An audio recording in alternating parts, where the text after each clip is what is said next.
Hold on.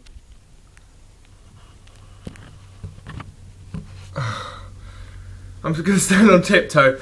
So, I've actually got to work from a list about the room, and unfortunately there isn't really much that's good about it. Also, I'm going to try and keep this short, as I would like to upload it without hiccup. As you can see, the size of the room, it's really quite small. The supported living system at the moment is like that, so there you go.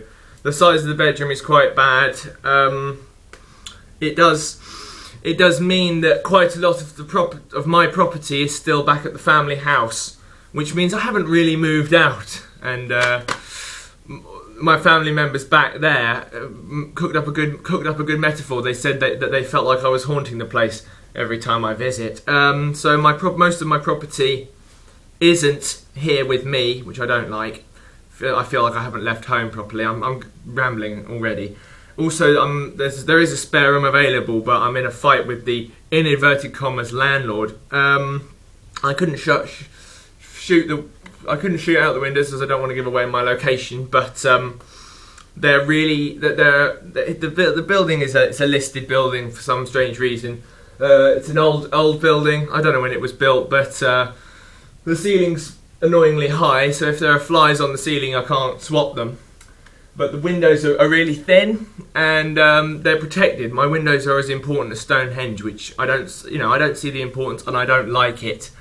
And it means the insulation, the heat just goes out, and it's okay during the summer, but during the winter it's not okay at all. And I'm just going into my second winter now.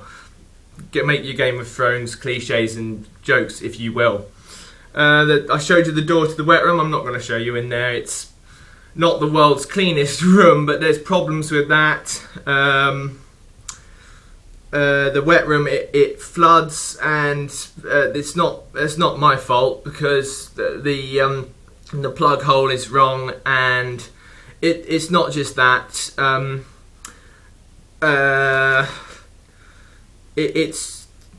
There's a few other issues in there. The other things as well is I have issues with my neighbours. There's quite a lot of looking that way. If I'm standing here and pointing that way, there's like a hallway and a door, and then quite a bit way to the neighbours, so it's not an issue. But that way behind me, I know it's quite a strong stone wall, but the neighbour there, he has dogs, and they're quite loud and noisy, which I don't like. I don't like living next door to noise like that, which doesn't seem to stop. And also the neighbour there, he's not part of the supported living programme. He's like a normal person, so I do worry that, I could cause noise by having the television too loud, or if I got the piano down here and started doing stuff with the piano, that would be a problem. Moving on to the location, it's right by a road, and not a main road, but it's by a road, which means you can get traffic noise, especially if people with cars, vans, motorbikes decide to be nasty people, or just not caring and concerning. So that can be a problem. Also, there's street lamps here, and they don't get turned off at night, so I need blackout curtains, stuff like that. Showed you the computer. It's an expensive computer. It rhymes with track. It's a Bapple track, and that's a rhyming thing. Unfortunately, I don't have an internet connection in this room. So it's just like an expensive lava lamp. It's a decorative screen. That is not good at all. Also, I had a laptop, but during a very long and complicated procedure, the people who run this supported living unit, they threw the cable away by mistake, so I can't even use the laptop. So I'm completely disconnected from you lot. And going back to the location, I'm now absolutely miles away from all of my friends and family, and that includes some of you watching this. So location-wise, to get to you, it's a bus, there's a train journey, and there's a bus, and the money involved doesn't bear thinking about. Financially, it's not something that I can keep doing seriously in the long run. So, also, on top of that, also because according to my issues, the kitchen here, down the corridor, down that way, the kitchen isn't finished.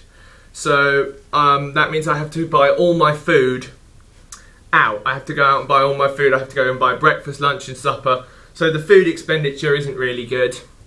And it means I have a bad food intake. My calcium intake is down, my fruit and veg intake is down. I don't really have breakfast, which means it's shrunk my stomach, and that's caused some problems. And so yeah, I mean, I would say that I'm in a bad financial situation because of the travel and food issues, which aren't my fault, and I can't solve them. There is nothing that I can do. So there's a lot that's wrong with the property. On top of that, people who I live with, there have been people stealing food from my kitchen. There are people who look dangerous and risky. So my paranoia's through the roof. And there are people I live with, a handful of smokers who break the smoking rules that are put on them by the people who run the supported living corporation. They shouldn't, but they do, and the smoke drifts through the ceiling. And I don't like secondhand smoke. I used to be asthmatic. I grew out of it, but I'm worried that it will come back, the asthma, and also just even secondhand smoke can be damaging to a person. It can knock years off your life, and I've been living here now longer than a year. So okay, there's a lot of problems with my, in inverted commas, home. I mean, I can finish this video on a good note, and it's I've got a roof over my head. I'm not completely starving. So okay, in that respect, it's not a horrendous situation, but it could be better. It really could. I'm glad I could do another one of these, and I don't know how long I've been rambling for, so we'll see.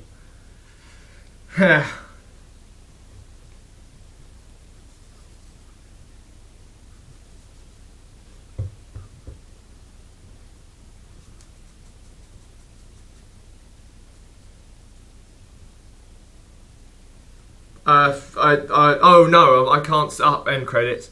Alright, coming down. So long.